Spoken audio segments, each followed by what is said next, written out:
Now to news of a fresh snub to Prince Harry. He's not been included in Sandhurst's guide to its most notable graduates. The Duke of Sussex was not chosen as one of the 200 prominent people who served at the prestigious military academy.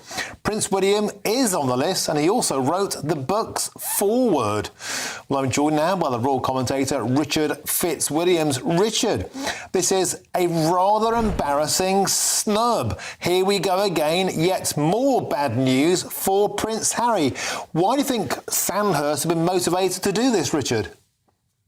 Well, I think in normal circumstances, and these are not normal circumstances, as you know, of course he would have been in the guide because, after all, in 2013, he founded the Invictus Games for wounded and recovering servicemen and women, and it's been a remarkable success. And, of course, as we know, he saw two terms of duty in Afghanistan as a forward air controller and also as an Apache pilot. Normally, being a very prominent figure too, that would have clearly meant that he would have joined the likes of Winston Churchill, Tim Peake, David Niven and James Blunt. But unquestionably, the extracts from his autobiography Spare, where he actually listed the numbers of Taliban that he'd personally killed during his second term of duty in Afghanistan and referred to them as, I quote, chess pieces, that was criticized by a large number of figures in the military. And that, I think, as well as the fact that he's rift with the royal family, I think is a reason for him being excluded. Welcome back to Royal Affiliate, where the crown meets the headlines. We bring you balanced, informative, and engaging coverage of the British royal family. If you enjoy thoughtful royal news and analysis, don't forget to like this video, subscribe, and turn on notifications so you never miss an update. Now, let's begin. Prince Harry has once again become the focus of royal headlines after reports suggested that he does not appear in a historical display at the Royal Military Academy Sandhurst, the prestigious institution responsible for training British Army officers. According to the reports, Sandhurst recently updated a display showcasing notable graduates and key moments in its history. Royal commentators noticed that Prince Harry's name and image were reportedly absent, despite his graduation from the Academy in 2006 and his years of military service.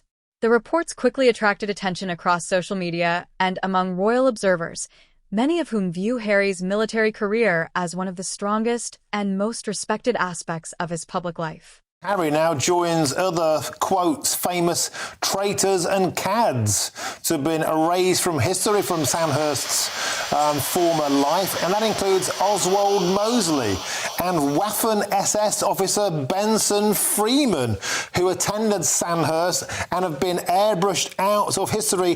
That's not the most salubrious company to be keeping, is it? Well, one just has to say regarding Prince Harry, he was undoubtedly somebody who, after a very, very angst-ridden childhood, we know the fact that walking behind his mother's coffin and also the subsequent trauma, we know the fact that this has had a toll that he's written about on his mental health. There's absolutely no question that he saw the army as part and parcel of his life, and there's no doubt that he will, I think, be somewhat upset that he's excluded. But behaviour such as, for example, listing the numbers of individuals that you personally killed, and also public criticism of his brother, for example, who's written the foreword to the book and is included in the book.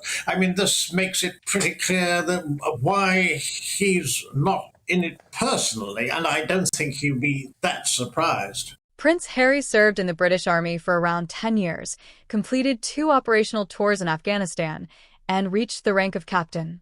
Following his military career, he founded the Invictus Games, an international sporting event supporting wounded, injured, and sick service personnel and veterans, a project widely praised for its positive impact.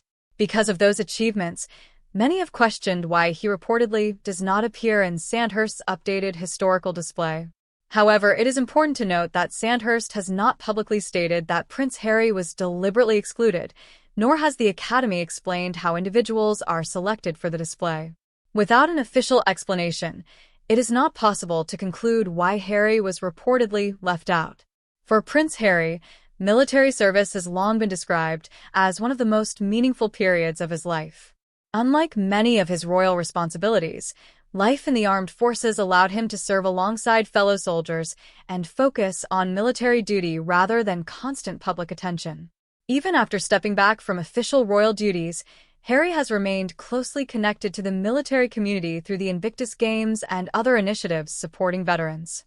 His military service has often been recognized by supporters as one of his most significant public contributions, making the latest reports particularly noteworthy. Reaction to the story has been divided. Some royal commentators believe Harry's years of military service should always be recognized, regardless of his current relationship with the royal family.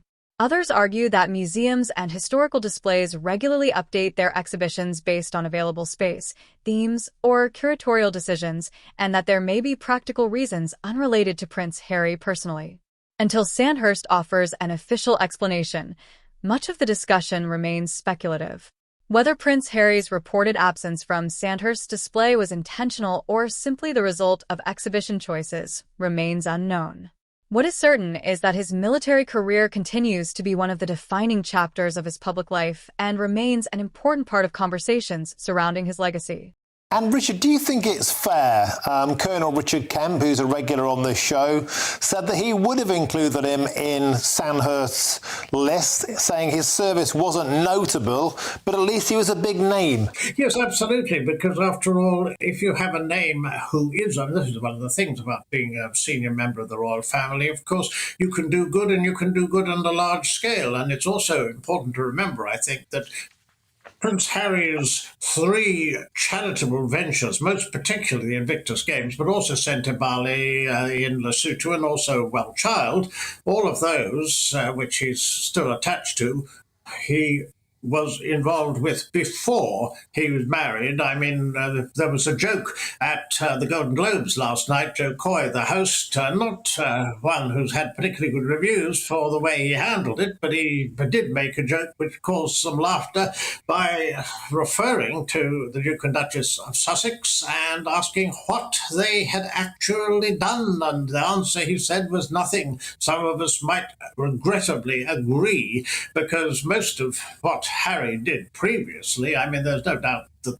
that was, I think, quite Invictus is remarkable, but also if he and Meghan weren't trashing the royal family, which has been lucrative, I'm afraid, for them, what precisely have they done? That is, I think, a question perhaps they should be addressing themselves. As more information becomes available, we'll continue to follow the story and bring you balanced updates based on verified reporting. Should Prince Harry's military achievements always be recognized by institutions like Sandhurst, regardless of his current role within the royal family? Or should the Academy have complete discretion over how it presents its history? Share your thoughts respectfully in the comments below. If you enjoyed this update, don't forget to like, subscribe, and turn on notifications for more coverage of the British royal family. Thank you for watching Royal Affiliate, where the crown meets the headlines. We'll see you in the next royal update.